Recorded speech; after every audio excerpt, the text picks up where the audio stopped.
CM KCR పై TPCC chief Revanth Reddy తీవ్ర విమర్శలు చేశారు. 2001లో రబ్బర్ చెప్పులు లేని కేసీఆర్ కుటుంబం ఇప్పుడు హైదరాబాద్ చుట్టూ ఫామ్ హౌస్ లు కట్టుకుందని ఆరోపించారు. ములుగు జిల్లాలో హాత్ సే హాత్ జోడో యాత్ర కొనసాగుతుంది. కాంగ్రెస్ హయాంలో 10 లక్షల ఎకరాల భూములు పంచితే నేడు హరితహారం పేరుతో బీఆర్ఎస్ ప్రభుత్వం గిరిజనుల భూములు గుంజుకుంటుందని ఆరోపించారు. ప్రభుత్వాన్ని పాతాళానికి తొక్కడానికి అని చెప్పి నేను ఈ వేదిక మీద నుంచి చెప్పదలుచుకున్నా.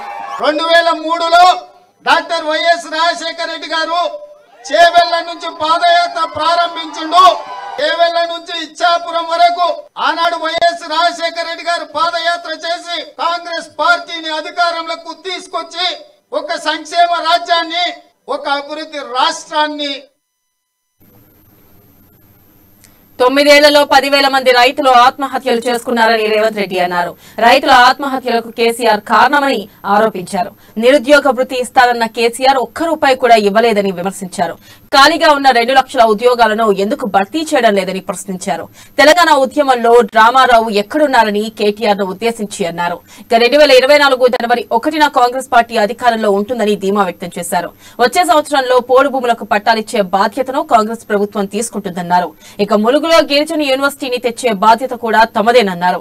కాంగ్రెస్ అధికారంలోకి వస్తేనే తెలంగాణలో సంక్షేమ రాజ్యం వస్తుందన్నారు. ఈనాడు మేడారంలో పడ్డ అడుగు చంద్రశేఖరరావు గారి